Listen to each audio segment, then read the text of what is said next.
एक महिला बैंक कर्मचारी रोज अपने ड्यूटी के लिए अकेले घर से आया करती थी, लेकिन एक दिन अपने साथ में वो अपनी बेटी को भी बैंक के कुछ काम से साथ में लेकर के चली आती है। उसकी बेटी की उम्र लगभग 21 वर्ष होती है और जैसे ही वो दोनों बैंक में कदम रखते हैं, अचानक से बैंक मैनेजर की नजर उसकी 21 वर्षीय बेटी के ऊपर पड़ जाती है और जैसे ही उसे वो देखता है तो एक टक देखते ही रह जाता है। अचानक से जब उसकी बेटी भी उस बैंक मैनेजर को देखती है तो उसके मन में भी कुछ अजीब से ख्याल आने लग जाते हैं और वो भी उस बैंक मैनेजर के को आंखों ही आंखों से प्यार कर बैठती है। जैसे ही थोड़ा मौका मिलता है जाकर के वो बैंक मैनेजर से बात करती है, हंसते मुस्कुराते हुए बात करते हुए देख करके उसकी माँ को भी थोड़ा अजीब जरूर लगता है, लेकिन वो सोचती है कि बैंक मैनेजर साहब से बात कर रही है तो मेरे लिए बहुत अच्छी बात है।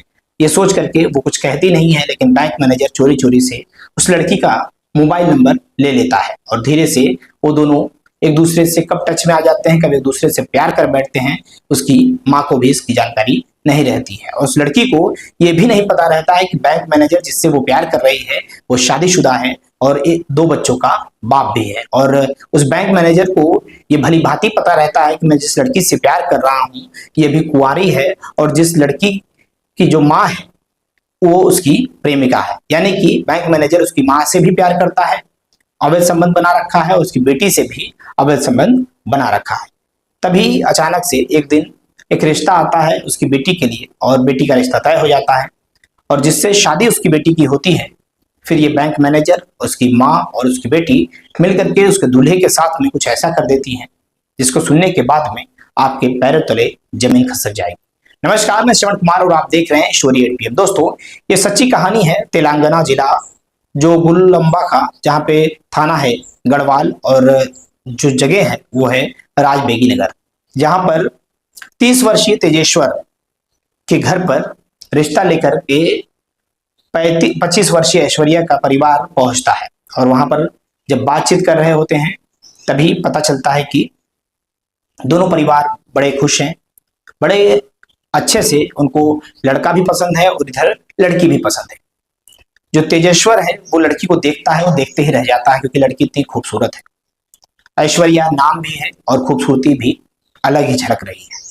अब तेजेश्वर और ऐश्वर्या कमरे में जाकर के अकेले में कुछ बातचीत करते हैं, दोनों एक दूसरे को देखते हैं, समझते हैं, एक दूसरे से मोबाइल नंबर भी शेयर आदान प्रदान कर लेते हैं। और धीरे से जब वो अपने घर पे आते हैं तो जो कुछ रिश्तेदार भी आते हैं उस लड़के के घर पे और ये पूछते हैं कि आखिर लड़की तो तुम देख आए हो, क्या लड़की का कोई फोटो लाए हो। परिवार के लोग, उसकी जो लड़के की माँ रहती है तेजेश्वर की, वो अपने रिश्तेदार को उस लड़की का फोटो दिखाती है और जैसे ही वो लोग उस लड़की का फोटो देखते हैं तो वो कहते हैं कि ये लड़की क्या वहां की रहने वाली है जहाँ का हम एड्रेस बता रहे हैं। वो कहते हैं कि हाँ, ये वहीं की रहने वाली है जहाँ की आप एड्रेस बता रहे हैं। वो तुरंत कहते हैं कि आप इसको मना कर दीजिए क्योंकि ये रिश्ता आपके बेटे के लायक नहीं है और ये लड़की बिल्कुल भी चरित्रवान नहीं है और इसकी माँ और बेटी दोनों का भी चरित्र बिगड़ा हुआ है। लेकिन अब उसकी माँ कहती, जो रिश्तेदार की बात सुनकर के तेजेश्वर की माँ कहती है कि आखिर तुम ऐसा क्यों बोल रही हो, अभी अभी तो रिश्ता तय हुआ है और कैसे तुरंत मना कर दें। लेकिन रिश्तेदार कहते हैं कि अब जो जैसे भी मना करना हो आप मना कर दीजिए क्योंकि आपके बेटे के लायक ये लड़की नहीं है। उसके बेटे से कहा जाता है कि बेटा अब तुम कैसे भी करके बातचीत करके धीरे से कह दो कि मुझे लड़की पसंद नहीं है। तेजेश्वर जो है वो अपनी नई नवेली जो दुल्हन बनने वाली थी उसके पास में चोरी से फोन लगाता है, कहता है कि देखो तुम्हारे बारे में मैं क्या सुन रहा हूँ कि तुम चरित्र की बहुत ठीक नहीं हो, तुम्हारा कैरेक्टर ठीक नहीं है, कई लोग तुम्हारी बहुत सारी शिकायतें कर रहे हैं कि आखिर क्या बात है। लड़की कहती है कि जो तुम्हारे रिश्तेदार हैं वो मेरी खूबसूरती से जलते हैं, उनको ये ऐसा लगता है कि उनके खानदान में कोई ऐसी खूबसूरत दुल्हन या खूबसूरत लड़की नहीं आई है, इसलिए तेजेश्वर के घर पर भी इतनी खूबसूरत लड़की नहीं जानी चाहिए, इसीलिए वो ये सारी बातें कर रहे हैं। तेजेश्वर को अपनी लोक लुभावन बातों में वो फंसा लेती है और फंसाने के बाद में तेजेश्वर उसी की भाषा बोलने लग जाता है जैसा वो चाहती है। अब तेजेश्वर अपने माँ के पास आता है, कहता है कि माँ, अपने जो रिश्तेदार हैं वो हमसे जल रहे हैं, वो ये सोच रहे हैं कि आखिर इतनी खूबसूरत लड़की इनके घर पे कैसे आ जाएगी और ऐश्वर्या है भी इतनी खूबसूरत कि उसको देख करके कोई भी जल रहा होगा। उसकी माँ कहती है कि बेटा इन सब बातों में हमें नहीं पड़ना है, खूबसूरत लड़की दूसरी भी तुम्हें मिल जाएगी, लेकिन तुम इसे मना कर दो। तेजेश्वर गुस्सा हो जाता है, कहता है कि मैं खाना नहीं खाऊंगा, शादी करूंगा तो सिर्फ ऐश्वर्या से। अब इधर ऐश्वर्या पूरी तरीके से कंफर्म हो जाती है कि ये जो लड़का है तेजेश्वर, ये मेरी बातों में फंस चुका है, अब ये मुझसे ही शादी करेगा, किसी और से शादी नहीं करेगा। तो ऐसे में पंडित जी मुहूर्त तय करते हैं और मुहूर्त में पता चलता है कि शादी जो है वो एक तय समय पर तय हो गई है और शादी जो है 13 मई 2025 को पंडित जी शादी तय करते हैं 18 मई 2025 को। लेकिन उसी के कुछ दिन पहले ही, 5 दिन पहले 13 मई 2025 को ऐश्वर्या घर से लापता हो जाती है। जैसे ही वो घर से लापता होती है, तमाम लोग खोजना शुरू कर देते हैं और खोजते खोजते 3 दिन तक खोजते हैं, लेकिन ऐश्वर्या का कहीं पता नहीं चलता है। लेकिन 16 मई 2025 को देर शाम ऐश्वर्या अपने घर वापस लौट आती है और जैसे ही घर आती है, सभी लोग उससे पूछते हैं कि आखिर बेटा तुम गई कहाँ थी। सभी की बातों को जवाब नहीं देती है, लेकिन जब तेजेश्वर का फोन उस लड़की के पास आता है, ऐश्वर्या के पास, जब वो पूछ बैठता है कि आखिर तुम घर से क्यों भाग गई थी, अगर तुम्हें शादी नहीं करनी है तो तुम साफ साफ मना कर दो, कोई दिक्कत नहीं है, जो भी खर्चा हुआ है उसे हम वहन कर लेंगे और किसी भी प्रकार का मुझे मलाल नहीं रहेगा।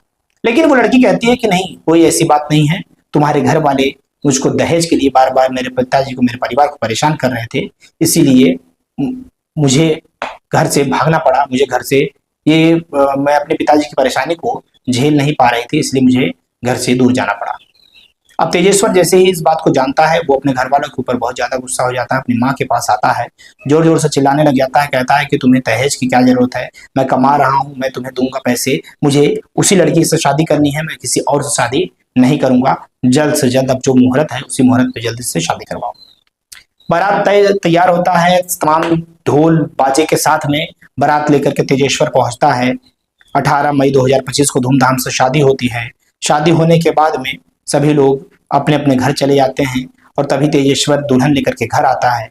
दिन भर कुछ लोग जो हैं आकर के उसकी बहू को देखते हैं, कुछ उपहार भी देते हैं, कुछ गिफ्ट भी देते हैं। लेकिन शाम का समय जैसे ही आता है, सभी लोग खाना खा करके अपने अपने कमरे में सोने चले जाते हैं और तेजेश्वर और उसकी जो पत्नी है ऐश्वर्या को सुहागरात के लिए एक बंद कमरे में छोड़ देते हैं। अब जैसे ही रात का समय आता है तो ऐश्वर्या के पास में तेजेश्वर जैसे ही पहुंचता है, ऐश्वर्या कहती है कि देखो अब तुम मुझसे दूर ही रहना, मैं तुमसे बिल्कुल भी बात नहीं करना चाहती हूँ, मैं बहुत गुस्सा हूँ और हमारी और तुम्हारी सुहागरात नहीं बन सकती है। अब जैसे ही इस बात की जानकारी तेजेश्वर को लगती है, तेजेश्वर पूरी तरीके से घबरा जाता है। अब उसे अपने माँ की बात याद आने लग जाती है, उसे अपने रिश्तेदारों की बात याद आने लग जाती है। वो कहता है कि मेरे माँ और मेरे रिश्तेदार जो मना कर रहे थे कि मुझे इस लड़की से शादी नहीं करनी चाहिए, ये कैरेक्टर सही नहीं है, लेकिन मैंने उनकी बातों को नहीं माना और मैंने उनसे लड़ झगड़ करके इस ऐश्वर्या से शादी किया, इसकी खूबसूरती देख करके शादी किया, लेकिन आज ये मुझे सुहागरात में अपने पास होने से मना कर रही है। जैसे तैसे करके तेजेश्वर उसके पास में समय गुजारता है, लेकिन शर्म के मारे वो अपने बाहर घर वालों को इस बात का जिक्र नहीं करता है। धीरे धीरे समय बीतता है और 1 महीना बीत जाता है और इधर 17 जून 2025 को अचानक से उसके घर पे एक कार खड़ी होती है और कार में से 3 लोग निकलते हैं और वो लड़के के पास आते हैं, पूछते हैं कि तेजेश्वर कौन है, हमें भूमि सर्वे के लिए जाना है, यानी कि लैंड सर्वे के लिए जाना है। तो तेजेश्वर कहाँ है? तेजेश्वर घर से बाहर निकलता है, कहता है कि हाँ मैं तेजेश्वर हूँ, कहाँ पर लैंड सर्वे करना है, और साथ में चलते हैं। कार में वो बैठता है उन तीनों लड़कों के साथ में और घर से जब दोपहर के समय पर निकलता है, लेकिन देर शाम तक भी घर नहीं आता है, रात में भी घर नहीं आता है। सभी घर के वाले परेशान हो जाते हैं और परेशान होने के बाद में थाने पर जाकर के FIR दर्ज करवाते हैं, गुमशुदगी का रिपोर्ट लिखाते हैं। अब यहाँ पर पुलिस जो है जांच पड़ताल कर ही रही थी, तभी अचानक से 21 जून को आंध्र प्रदेश के नादियार में पनियम पुलिस स्टेशन के पास में एक नहर है, जहां पर एक डेड बॉडी मिलती है। उस डेड बॉडी को जब बाहर निकाला जाता है और आसपास के लोगों से या उस पुलिस स्टेशन के पे जो रिपोर्ट दर्ज किया रहता है, आसपास के थानों पर जो रिपोर्ट दर्ज किया रहता है, देखा जाता है कि इन दिनों, बीते दिनों या 2-4-5 दिनों के अंदर का गुमशुदगी का रिपोर्ट कौन कौन से थाने पर दर्ज है। ऐसे कुछ 3-4 परिवारों को बुलाया जाता है थाने पर और कपड़े के आधार पर शव की शिनाख्त की जाती है।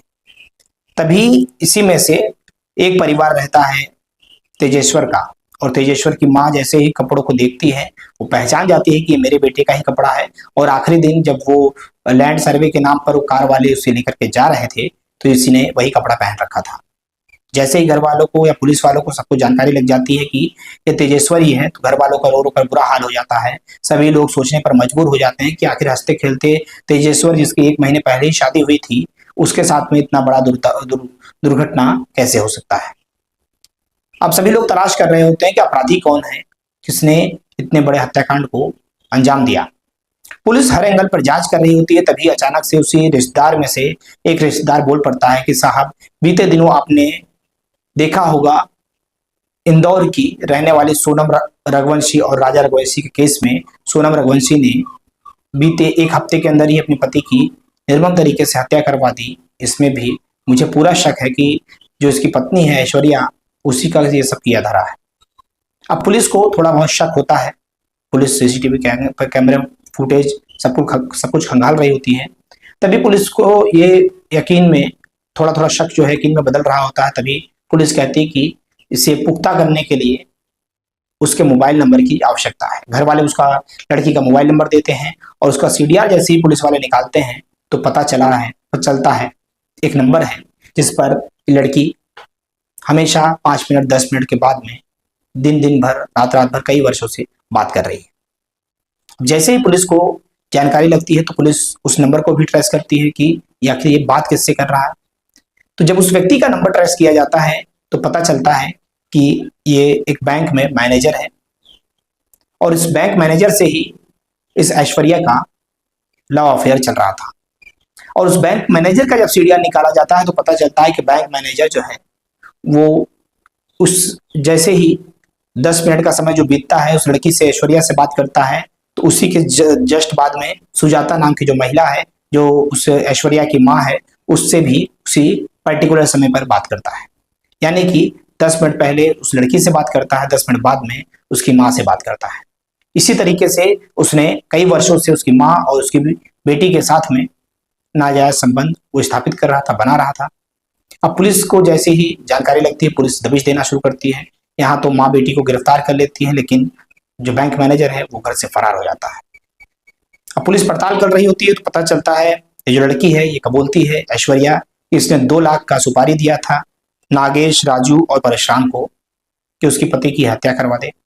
हत्या के लिए एक कार भी इसी लड़की ने मुहैया करवाई थी और कार में लैंड सर्वे के नाम पर उस नए नवेले दूल्हे को तेजेश्वर को घर से ले जाते हैं और ले जाने के बाद में धारदार हथियार से उसका गला काटते हैं, कई वार करते हैं। जब वो मर जाता है तो उसकी शव को आंध्र प्रदेश के नदियार में पनियम पुलिस स्टेशन के पास ले जाकर के शिवाली मेटा के पास में एक नहर है, उसी नहर में ले जाकर के फेंक देते हैं। अब पूरी जानकारी जैसे पुलिस को लग जाती है, क्षेत्र में लग जाती है, तमाम सोशल मीडिया के माध्यम से जैसे ही खबर फैलता है, पुलिस अब उस बैंक मैनेजर की भी तलाश कर रही होती है। अभी तक बैंक मैनेजर गिरफ्तार नहीं हुआ था, लेकिन हो सकता है कि अब गिरफ्तार हो गया हो, क्योंकि जब हम खबर बना रहे हैं उसके बाद में गिरफ्तारी हो भी सकती है, क्योंकि अभी तक की जानकारी में तो पुलिस उसकी जांच पड़ताल में लगी हुई थी। लेकिन पुलिस ने इसमें बहुत ही सख्ती के साथ में बहुत ही जल्दी इतना बड़ा एक्शन लिया और इस पूरे हत्याकांड का खुलासा जल्द से जल्द कर दिया। लेकिन दोस्तों, इस कहानी का सुनाने का उद्देश्य किसी व्यक्ति विशेष को ठेस पहुंचाना मकसद नहीं है। अभी तो आपको जागरूक करना है। अब तो ऐश्वर्या, उसकी मां सुजाता और उस मैनेजर को जरूर कठोर सजा मिलेगी कोर्ट से। लेकिन आज इन महिलाओं को हो क्या गया है, सभी लोग यही बात कर रहे हैं कि महज 10 दिन के शादी के अंतराल में राजा रघुवंशी हत्याकांड इतना ज्यादा सुर्खियां बटोरा था। सोनम रघुवंशी ने उसकी निर्मम तरीके से उसके 3 साथियों के साथ मिलकर के हत्या कर दी। उसी तरीके का प्लान इस लड़की ने भी, ऐश्वर्या ने भी रचा, अपने नए नवेले दूल्हे को इस बेरहमी तरीके से घर से उठवा करके मरवा दिया और लाश को नहर में फेंकवा दिया। आप क्या सोचते हैं, आपकी क्या प्रतिक्रिया है, जरूर दीजिएगा, बताइएगा। और चैनल पर नए हो चैनल को सब्सक्राइब कीजिएगा, वीडियो को लाइक और शेयर कीजिएगा। जय हिंद, जय भारत।